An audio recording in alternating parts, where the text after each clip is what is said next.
Pessoal, tá aí o meu WhatsApp. Se vocês quiserem já mandar alguma pergunta separado, eu já vou deixando aqui.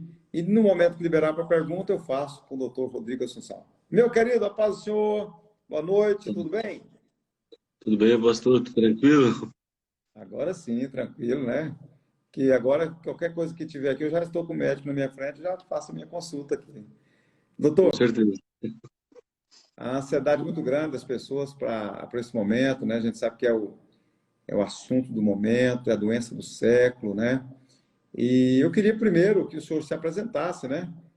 Para aquelas pessoas. Sempre a gente fala, mas a gente nem sabe todas as especialidades, né, do nosso querido doutor Rodrigo Son. O senhor tem muitos seguidores aqui em Rio Verde que eu fui descobrir esses dias, né? Não, Sim, bastante.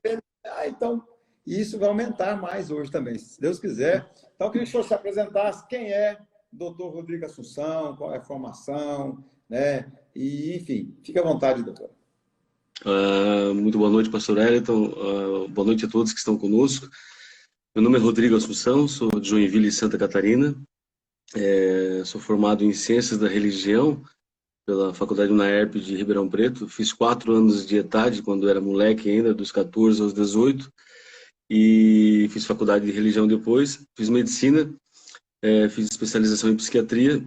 Fiz pós-graduação em psicanálise, pós-graduação em ebiatria e faço pós-graduação em dependência química pela Unifesp em São Paulo e atualmente estou na metade do meu mestrado. Escrevi 5 livros, tenho um projeto missionário com a África e Cuba, tenho uma clínica cristã com profissionais cristãos aqui em Joinville, atendo na Polícia Federal em São Paulo, atendo no Sindicato da Polícia Federal na Lapa, atendo em Foz do Iguaçu e atendo aqui num CAPS em São Francisco do Sul, que é uma praia que eu gosto muito aqui no sul do estado, né? E sirvo a Jesus, acima de tudo, sou servo dele, né? Aqui em Joinville, como presbítero da Igreja Assembleia de Deus, o pastor Sérgio Melchior, há 38 anos já, firme e forte.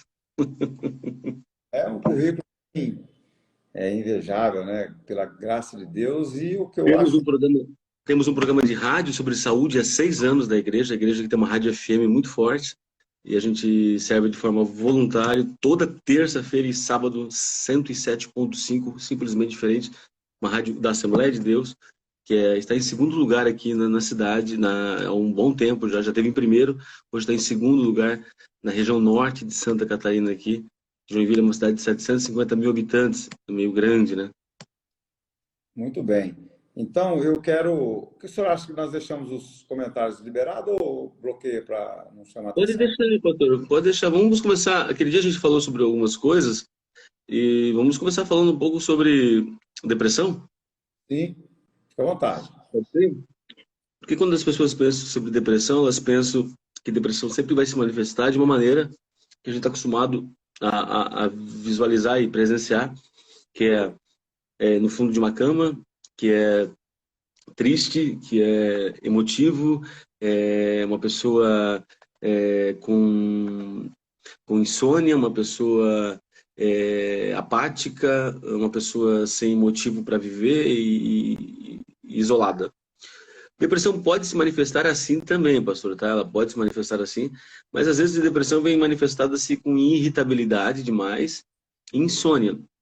Às vezes a depressão se manifesta com uma gastrite, né? Alterando o seu estômago todinho, altera às vezes o intestino e altera também a flora intestinal, né? E mexe também às vezes com a parte capilar, com queda de cabelo, o próprio estresse, né? Causa isso. Então, a depressão ela nem sempre vai se manifestar como a gente vê nos livros, né? E por não se manifestar assim, a gente às vezes deixa para lá, não dá muita bola, e quando vê, antigamente as pessoas morriam de desgosto, né, na antiguidade. Ah, morreu do que aquele camarada? Morreu de desgosto. Na verdade, desgosto nunca existiu, né? Só que a igreja teve muito problema em trabalhar isso, porque durante muito tempo foi pecado. As pessoas queriam expulsar o demônio da depressão como fosse demônio, né? E é hormônio, não é demônio, né? E eu cresci assim, o senhor também cresceu na Assembleia, sabe perfeitamente a dificuldade que nós tivemos em mudar algumas coisas, em o povo acordar e se preocupar com a sua saúde física e orgânica, não somente saúde espiritual, né? E Muita gente sofreu. Às vezes, eu fui uma vez pregar em Guarulhos, eu estava ministrando numa igreja batista em Maringá e fui ministrando uma Assembleia de Deus em Guarulhos, num congresso de jovens pela manhã. Eu falei, ai Deus, pelo amor de Deus, o que eu estou fazendo? Acordei 4 horas da manhã, meu Deus, tenho que voltar para Maringá à noite pregar ainda. Falei, pô, vou pegar o carro, vou atravessar a noite viajando 7 horas até Joinville e começar de manhã, 8 horas da manhã atendendo. Falei, para que isso? E eu cheguei lá, eu fui ministrar. Quando eu ministrei, houve uma manifestação demoníaca, uma possessão. Bah, eu falei, meu Deus do céu, só que faltava agora, tem que expulsar demônio ainda. Misericórdia. Eu estava quebrado, esgotado. Só que lá havia uma situação diferente. Na hora que quando eu ministrei, tinha um grupo de idosos no culto, e no fim do culto, uma mulher me procurou, uma senhora, ela falou assim, por que o senhor não pregou aqui há 30 anos atrás? E eu falei, porque Deus me trouxe nesse momento, né? Se eu pudesse, eu viria 30 anos atrás, mas 30 anos atrás eu teria 7 anos de idade, 8 anos de idade, então não daria tempo.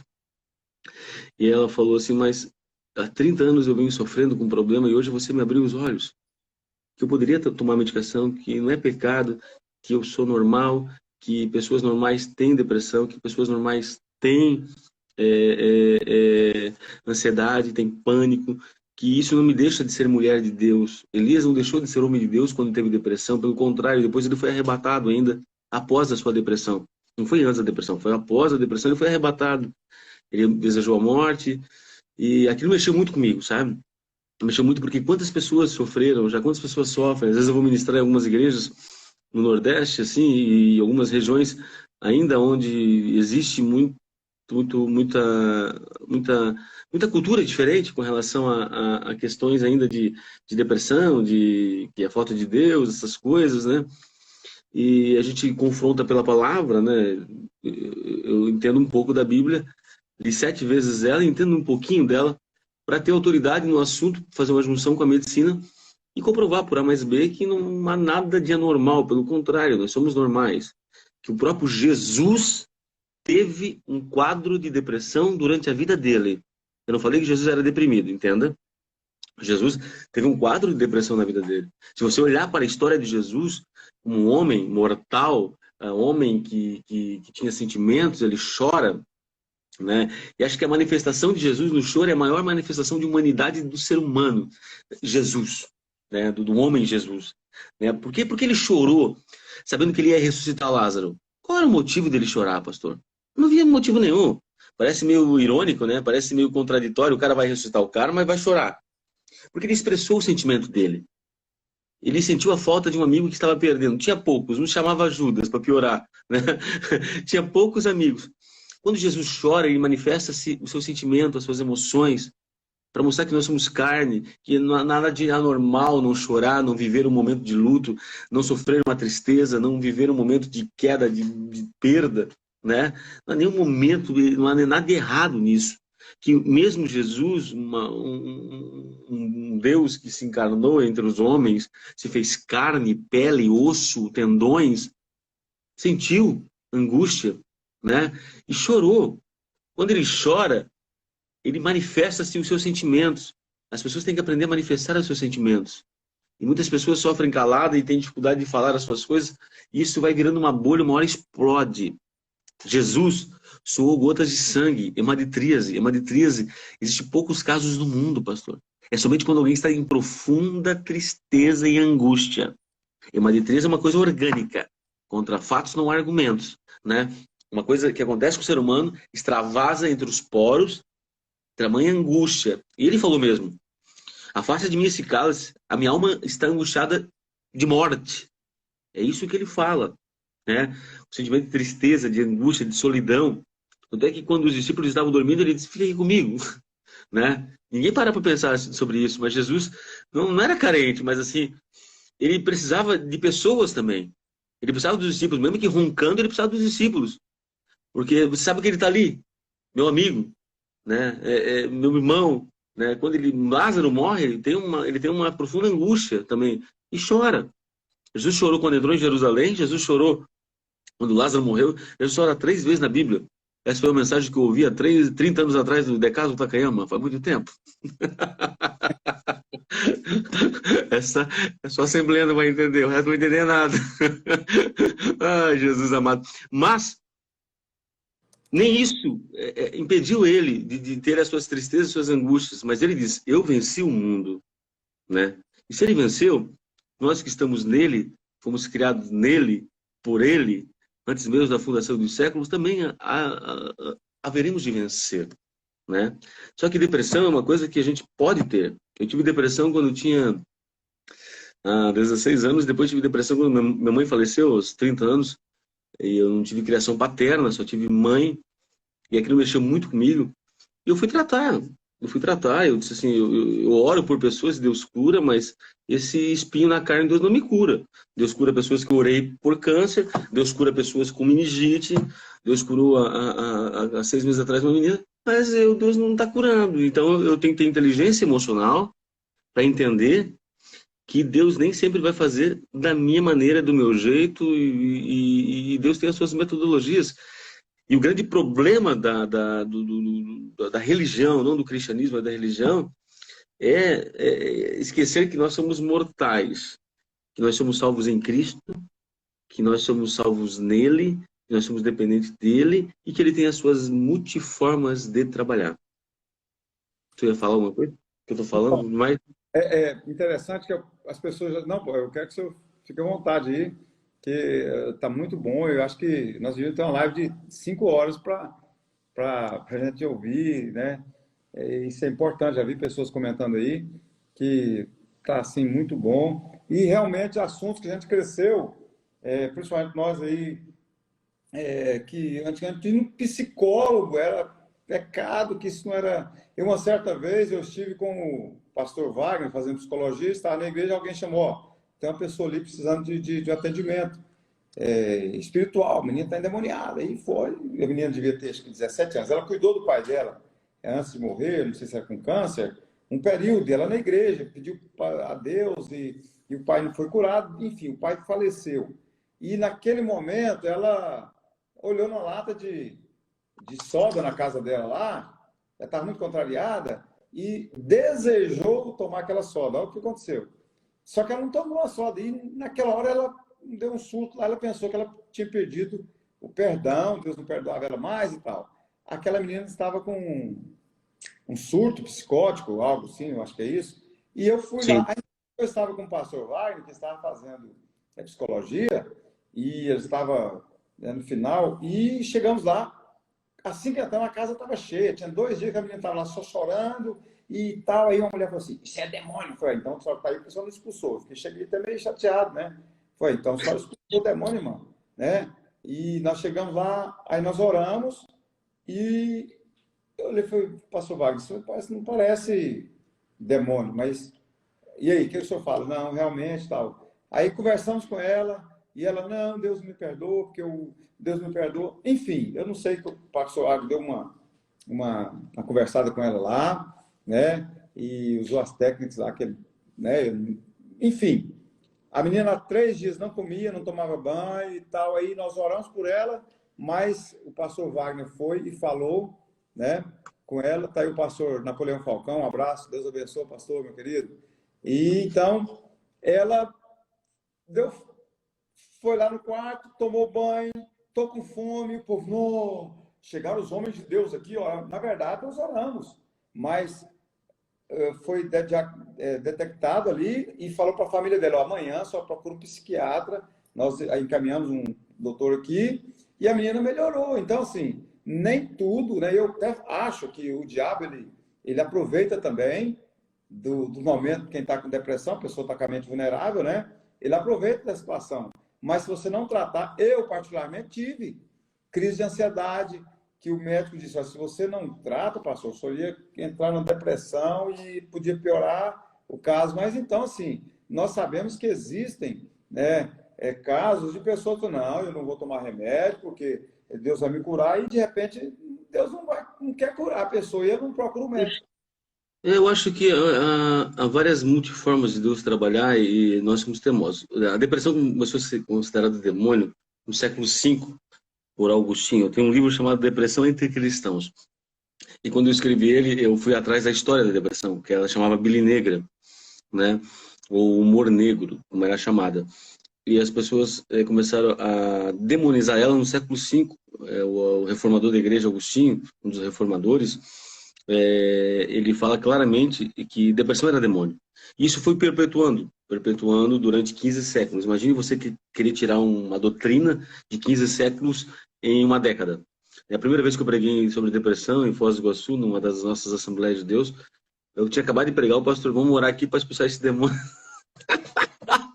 Ai, Jesus amado, aí eu balancei a cabeça. Eu não vou mudar a mente de um homem de 70 anos, né? Um homem de Deus, mas assim, eu não estou ali para isso. Eu respeitei ele, assim.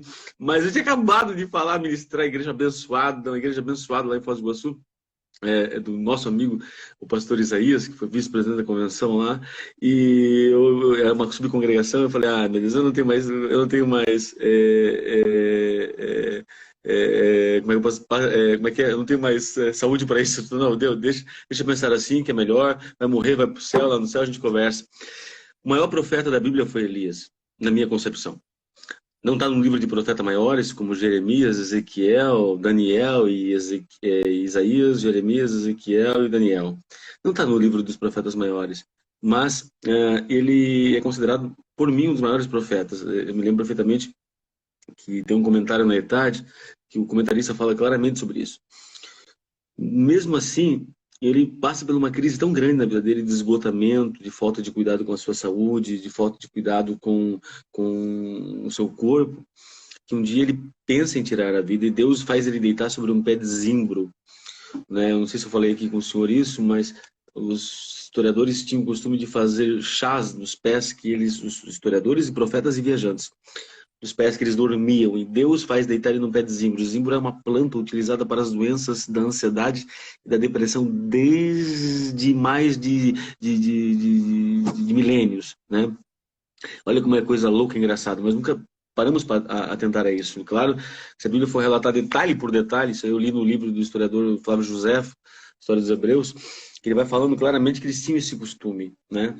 Fazer chás, e até hoje é costume fazer chá de pé, e eles deitavam, e Deus deitou ele no pé de zimbro. Só que Elias queria ver fogo caindo de cima, menos chá do pé de zimbro. E às vezes nós queremos isso, né? E Deus não vai fazer exatamente como a gente quer, né? Não é porque Deus se manifestou várias vezes na nossa vida e vai ter que se manifestar dessa maneira. Quantas pessoas perderam a sua vida com câncer porque não quiseram fazer quimioterapia, né? Quantas pessoas deixaram de cuidar da sua diabetes, né? Achando que estava tudo bem? Quantas pessoas não fizeram uma cirurgia quando deveria ter sido feita uma cirurgia, né? Então, assim, o conhecimento ele pertence a Deus, não aos homens. O diabo não tem conhecimento, o diabo tem um conhecimento que Deus limitou ele, como um anjo ainda, e carregou para ele, apesar de ser astuto e inteligente, né? Ninguém leva uma terça parte dos anjos assim do nada, né? Tem que ser astuto e inteligente. Mas a onisciência pertence a Deus, e no Salmo 139, Deus fala claramente, né? O Davi fala claramente, ele me conhece, me sondas antes que a palavra saia da minha boca. É o Salmo da onisciência, né? Então, pastor, o que eu acho assim é que nós precisamos acordar para isso. Nós estamos numa pandemia, muita gente desempregada, muita gente que agora vai só manifestar o que já estava camuflado, tá? Assim, algumas pessoas vão deprimir porque a sua fé, a sua espiritualidade está comprometida até agora. Alguns estão vindo para o Evangelho, glória a Deus por isso. Mas assim, eu acho que está na hora de a gente começar a tratar as coisas seriamente, né? Está na hora de nós começarmos a parar de ir atrás de profeta e dessas coisas bagunçadas que não vão na escola dominical, mas ficam à noite virando, profetizando sobre a vida dos outros, e começar a ler a Bíblia, encontrar que Paulo disse para Timóteo, não orou por ele, não expulsou o demônio dele, não mandou ele fazer 7 quinta-feira da vitória. Não, ele só falou assim, toma água com vinho aí, Timóteo. Está muito estressado, ansioso, cabreiro. Poxa, Deus tem as suas multiformas de trabalhar. Depressão não acontece do dia para a noite. Depressão é uma doença que pode ser genética. Depressão pode ser uma doença que pode vir pela menopausa. As mulheres, depois de 40 anos, elas vão ficando mais estressadas, chorosas, emotivas. Um processo do envelhecimento. Depressão pode vir no homem através da andropausa. O homem, depois dos 50 anos, ele vai perdendo o seu testosterona. Normal. Só que ele não se dá conta. O homem, para procurar médico, só Jesus voltando mesmo, porque é difícil. Um cálculo renal. né, um cálculo renal, ele procura um médico. Mas depois, esse dia eu fui dar uma palestra aqui na Saúde do Homem, no Novembro Azul, aqui em Joinville, e aqui no nosso templo sede, e eu falei, gente, depois de 50 é para todos nós. Para todos nós. Eu daqui 12 anos, vou chegar aos 50 anos, é normal. Depois de 50, gente, vai reduzindo a parte da sua força, do seu vigor. Você está mais rápido, mais inteligente, mais sábio. Mas o seu corpo já não é mais um guri de 13, 14 anos, né? Você precisa respeitar essas coisas também, né? Porque às vezes as pessoas dizem, eu tô cansado, trabalhei o dia inteiro, não sei porque eu tô cansado. Poxa, você limpou a casa o dia inteiro. Você não tem mais 20 anos, 30 anos. Me ajudou na construção, mas não tem, né? Não tem, assim, mais ou menos uma idade certa, assim, que você tinha há 30 anos atrás. A sua mente pode ser jovem, mas o seu corpo já não acompanha mais, né? E a gente precisa cuidar dessa parte para reposição de vitamina, tá? A tua vitamina D, não adianta pode tomar o sol que for no Goiás, aí atrás de Piqui, pode ir para Cachoeira, para o Rio Quente, para águas lá, como é que é? É Rio Quente, que eu fui na Rio Quente, no resort lá, pode ficar o dia inteiro lá recebendo água. Não adianta, né? Não adianta, Caldas Novas. Não adianta, gente. O nosso organismo não produz, né? Então, tem pessoas que têm hipotiroidismo, que causa depressão, tem pessoas que têm genética, tem pessoas que têm pela menopausa, pela andropausa, que é muito comum da nossa idade. Eu tenho que me cuidar. Eu tenho que me cuidar, né, pastor? Tem pessoas Quando, que... quando eu Oi. tive eu falo sempre que eu fui levado pelo pastor Aldo, meio que na marra, meio que escondido, né? Contei outra vez. Quando chegou lá, mas aqui é clínica psiquiatra, eu não vou entrar e tal. Aí, bom, aí quando fui conversando com o doutor e tal, aí ele falou assim, eu vou te passar um remédio. Eu falei, não, doutor, de forma alguma, eu não quero remédio. Aí ele foi me explicar que existem vitaminas que eu preciso repor, né? Porque meu organismo não está conseguindo repor aquelas Recolhendo. vitaminas, Produzindo, não está né? produzindo, Não está né? produzindo. É que, Eu na digo, verdade, ele falou, as ó, pessoas... 15 esse mais forte, depois você vai melhorar, tá, até ele, como fala, me desmamou, né? Tirou, hoje eu não estou usando, mas na verdade ficou uma muletezinha ali. Eu tenho ali, qualquer coisa eu recorro a ele, né? Então, É porque você também está na frente de batalha, você é pastor, líder de igreja, família, casa, né? Só chega problema. Quem lida com o público tem que cuidar 3 vezes mais. Quem lida com pessoas, 3 vezes mais. Assim, eu tomo medicação para ansiedade, porque eu sou ansioso, né? Eu me conheço. Eu, nesse momento, eu não estou precisando. Assim, estou muito bem. Mas eu estou tomando porque eu sempre digo, é um colete à prova de bala. Talvez eu não precise naquele momento. Mas se eu tivesse o colete, aquele tiro pode ser fatal, aquele acontecimento pode ser fatal, letal. Então eu vou me prevenir.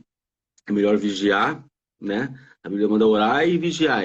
Não somente orar, vigiar. Talvez vigiar seja mais importante do que orar, se eu né? perguntar para o senhor, sua concepção, o suicídio, por exemplo, e a salvação, o que, que o senhor acha nesse... Tem uns que defendem, não, porque não está... Porque a Bíblia fala ali em Isaías 35 e 8, né, que nem os loucos errarão no Errarão caminho. seu caminho. A sua concepção. Todos...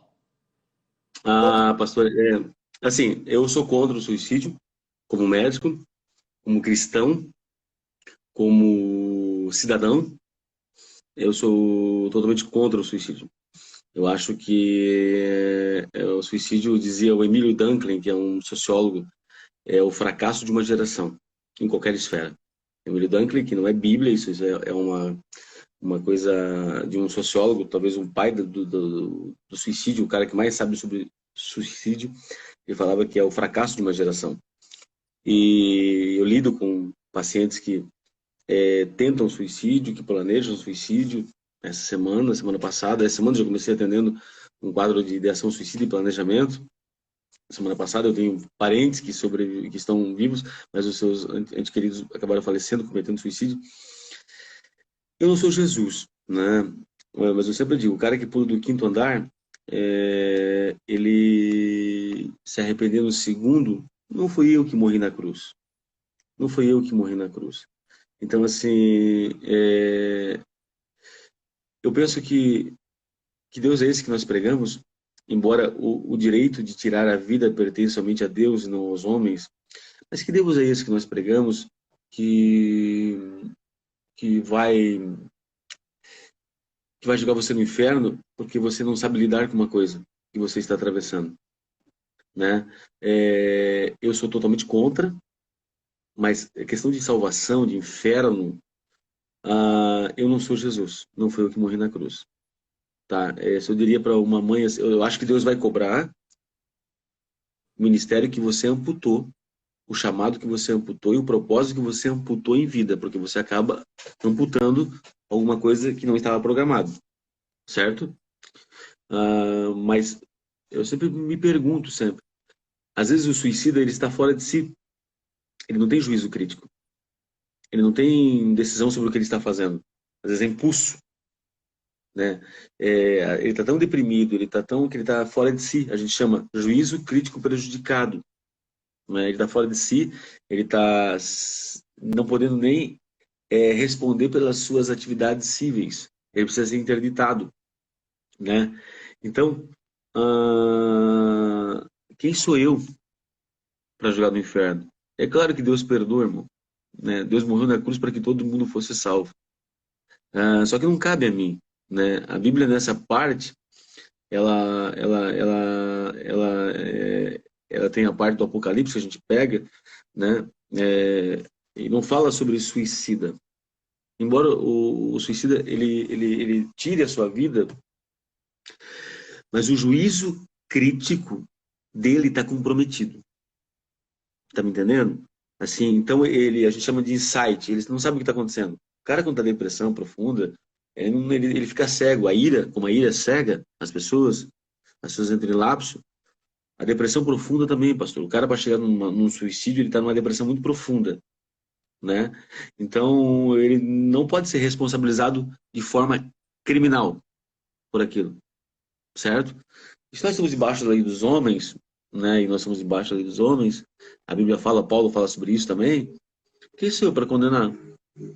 Quem sou eu para julgar? Você usou o texto de Isaías, que era considerado um esquizofrênico por muitos. Saiu pelado no meio da rua com uma mensagem profética. Claro que existe uma mensagem profética, né? Mas assim, né? É loucura. Isaías, o profeta mais culto de todos, é considerado esquizofrênico por alguns. Mas quem sou eu? Eu, particularmente, eu não acho que esse Deus vai jogar no inferno. Quando o cara não tem consciência, quando o cara não tem consciência do que está fazendo. Porque Quando o cara está... existe, vamos pensar aqui, nós não estamos afirmando, né? Mas, por exemplo, tem cara que ele não está em depressão, mas ele, tipo, por exemplo, ele vai. O cara foi traído. Aí ele. Ficou nervoso, ele atirou na mulher, no filho, fala, agora o que eu faço? A saída dele é suicidar. Ele tá consciente, ele, bom, pô, a burrice, eu vou ser preso, eles vão, então, já que vão me matar, eu mesmo tirar a vida. É diferente do que, lógico que ele está também um senso crítico dele aí, está meio, na hora da raiva, ele perde, talvez o controle, ele fica cego, mas é diferente do cara que está em depressão. Mas esse lado também, o cara tá com impulsividade. Ele tá impulsivo. É um ato, a gente chama de curto-circuito. É quando dá um curto-circuito, ele não tem noção do que está acontecendo. Uma pessoa, quando leva um momento de traição ou de um golpe muito grande, ele fica meio atordoado. Tu chega ali e leva um golpe de um sócio teu, de 100 mil reais. A tua empresa vale 100 mil, tu leva um golpe de 100 mil reais. Tu fica em lapso, até tu voltar para a realidade, demora um pouco. E você pode cometer um ato como esse, né? Então quer dizer que Deus vai jogar você no inferno por um ato. A minha pergunta é, Deus vai jogar você no inferno por um ato. Eu não estou dizendo aqui que essa pessoa não tem que prestar conta diante de Deus, tá? Não. Eu acho que eu sou contra. O suicídio afeta até 8 pessoas diretamente. 8 pessoas diretamente. O suicídio é uma desgraça. O suicídio é uma coisa que afeta, uma coisa que machuca os outros, que deprime os outros. Alguns suicidas, na minha concepção, alguns são egoístas, porque ele não pensa no próximo quando ele está fazendo isso. Não estou falando todos, não estou generalizando, mas alguns, uma gama é. Mas quem sou eu? Né? Quem sou eu, pastor? Não foi eu que morri na cruz, pastor. O cara, às vezes, não tem nem noção do que está acontecendo. O cara está com uma angústia tão grande, ele não quer tirar a vida. A maioria dos suicidas não quer tirar a vida. Ele quer tirar a angústia que está dentro dele. Né? Só que nós, às vezes, está do nosso lado e a gente não percebe. É frescura. Ah, não é nada, não passa. Quantos de nós somos omissos também em ajudar? Quantos de nós, né? Porque vamos falar sobre suicida na Bíblia, então? Sansão, meu irmão. Sansão. Quem que deu a força para Sansão, pastor? Vamos polemizar, então, o negócio aqui? Quer polemizar? Vamos polemizar, então. Bota aqui, pastor. Sansão. Quem que deu a força para Sansão? Foi o demônio? Aí Sansão? É, Sansão. querido. Te peguei, te peguei. Na escola dominical, Cordeirinho de Jesus, meu irmão. Morreu os filisteus. É, e aquilo foi o quê? Foi um ato suicida, não foi? Ele não foi para as colunas e fez mais milagre na sua morte do que em toda a sua vida. Eita glória, vou até pregar daqui a pouco. Porque nós somos muito bons para condenar as pessoas.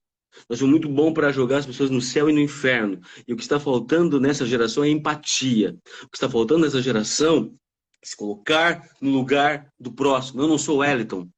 Ah, mas o Wellington fez aquilo ali naquele momento. Poxa, e se fosse eu? E se fosse eu?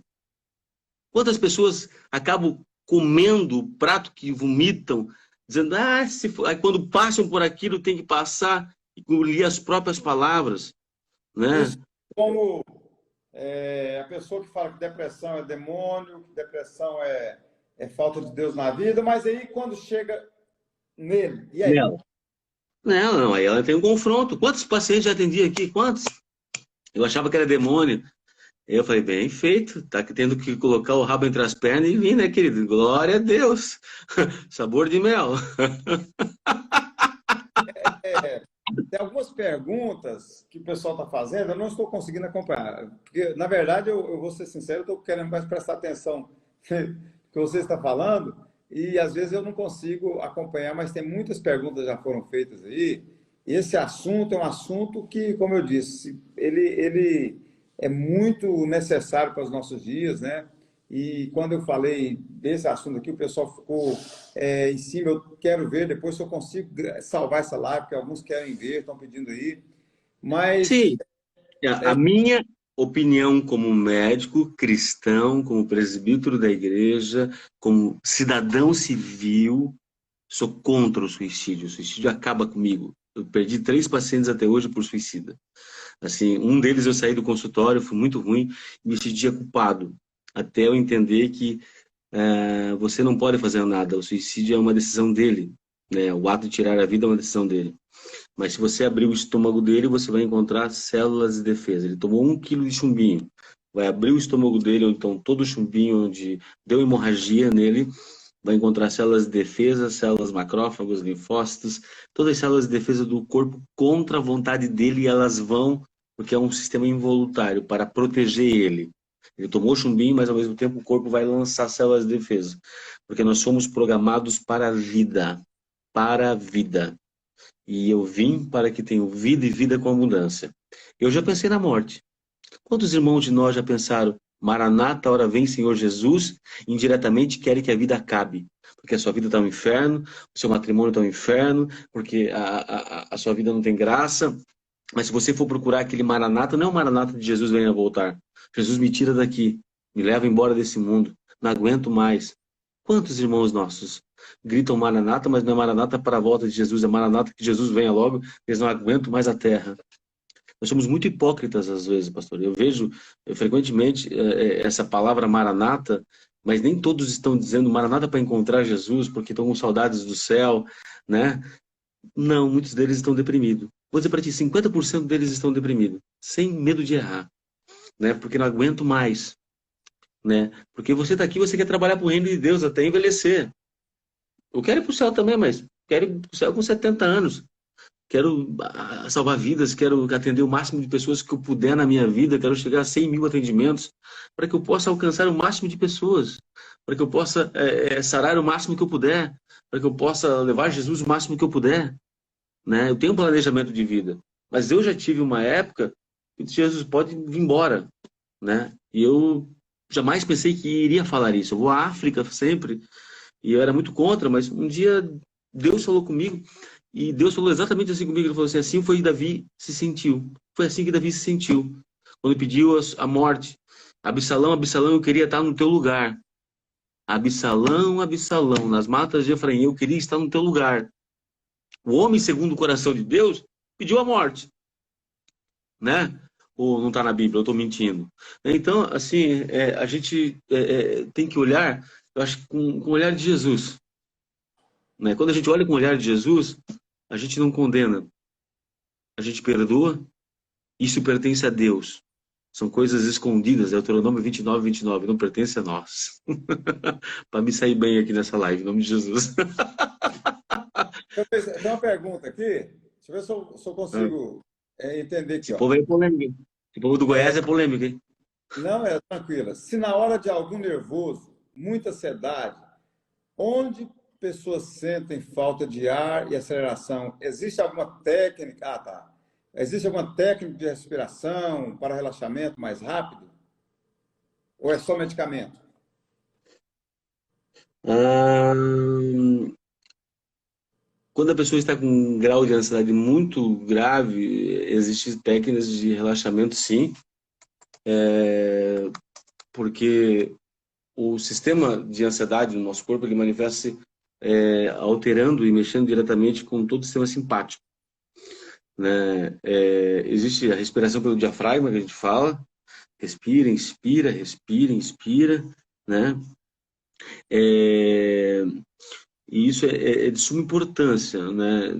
Só que o mais importante é você detectar o que está gerando essa crise de pânico. O que são crises de pânico? Crises de pânico são ataques que acontecem sem avisar.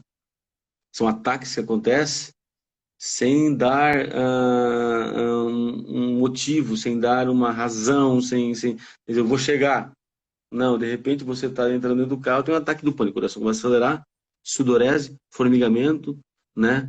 Dor no peito, você pensa que está infartando, vai parar no pronto-socorro, faz eletrocardiograma, faz exame de sangue, não se contenta enquanto não vê um eletrocardiograma.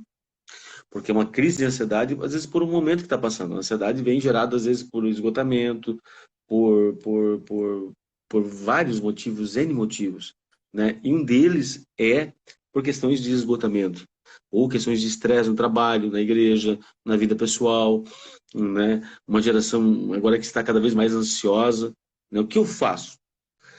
Trabalhe, abra, não fique em um lugar fechado, abra, vá para um lugar aberto, né? Você possa ter essa sensação, porque é aquela sensação que você não está respirando, na verdade, se colocar o medidor em você, está respirando 100%. Teu Eu, intestino, teu diafragma, ele dá a intenção que ele começa a trabalhar um pouco mais rápido e dá essa sensação que você não está respirando. Oi, pastor. antes do meu pai falecer, eu tive mais com ele por um período, vi ele várias vezes tendo crises ali e tal, e eu participei. Ele faleceu. Antes de eu ter ido no médico, que se faz para ir no psiquiatra, eu jamais ia mesmo, né? Que era aquela barreira e tal. Um dia eu comecei uma falta de ar, porque eu via meu pai sempre com falta de ar, que teve problema de infarto, ficou muito tempo e tal.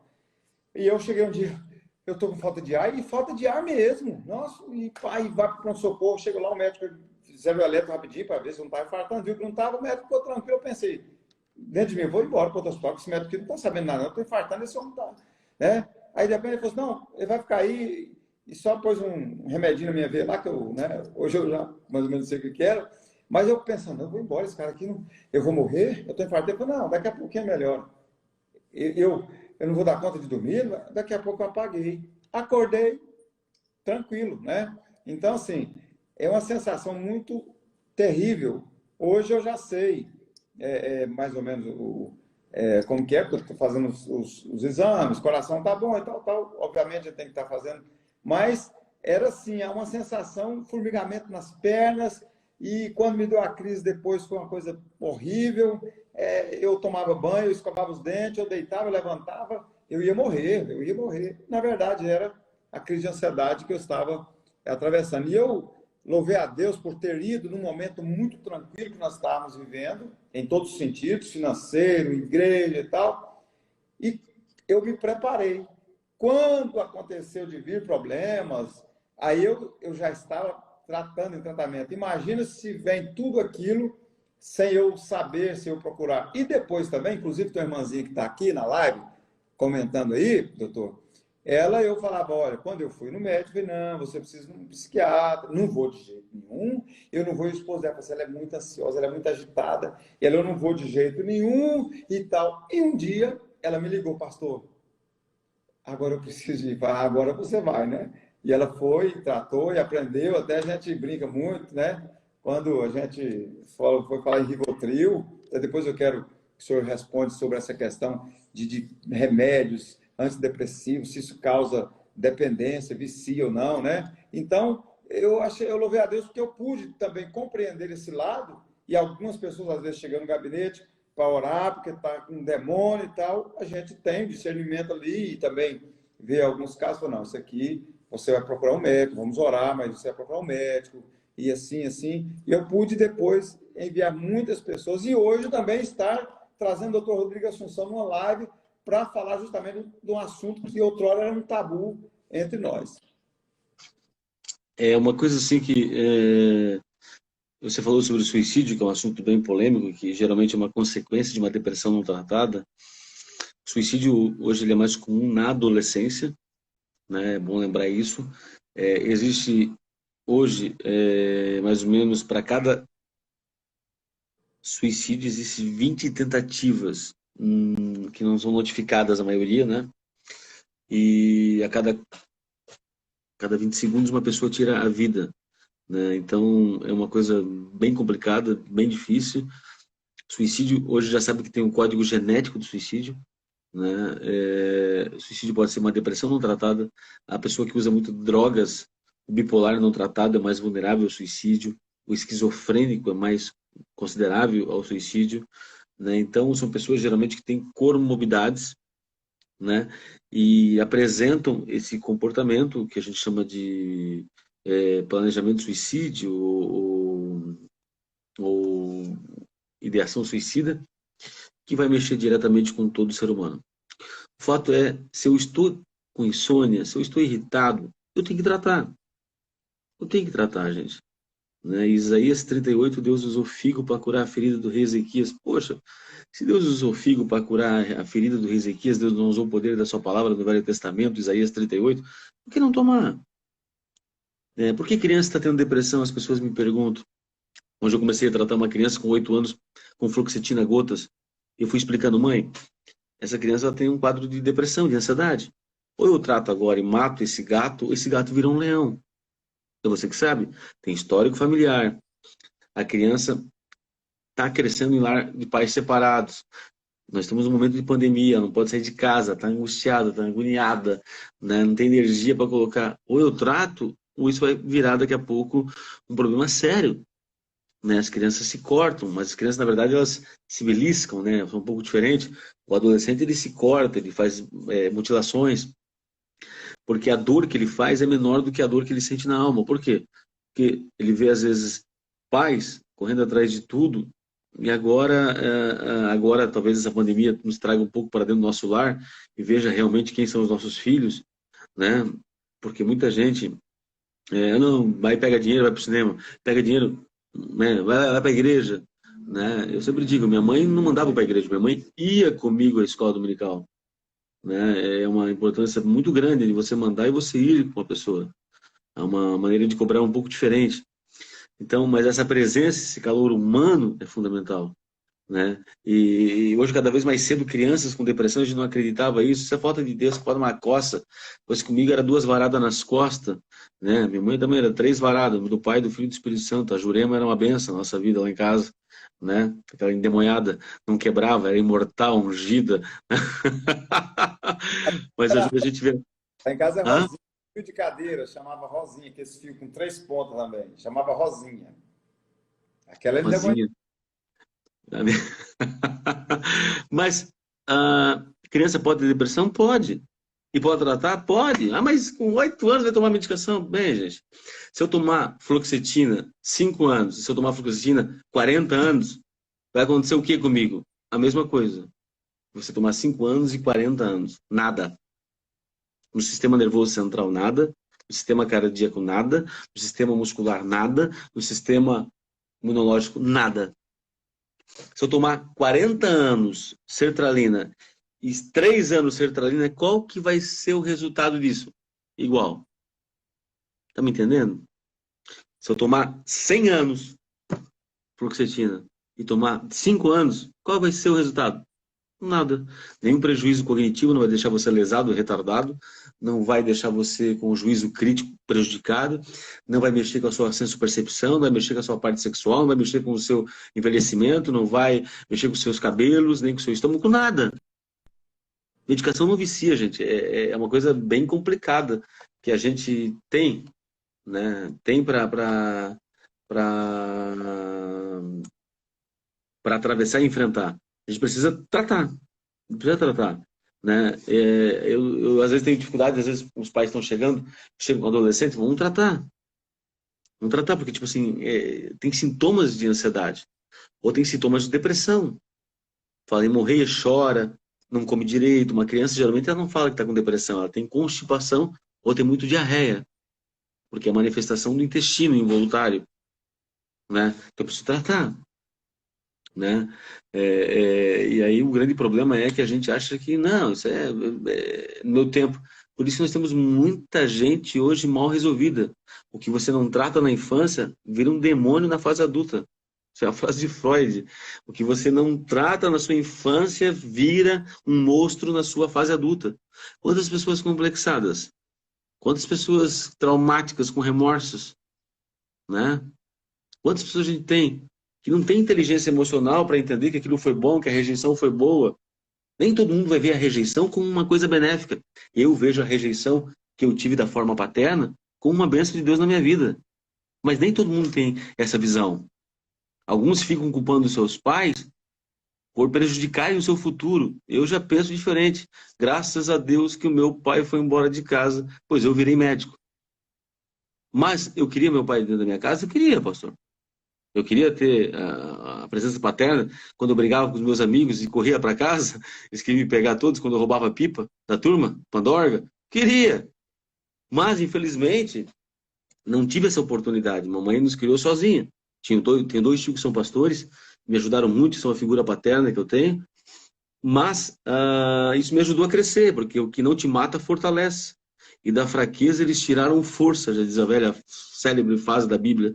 Mas cada um vê uma coisa diferente. José, quando foi rejeitado, começou o propósito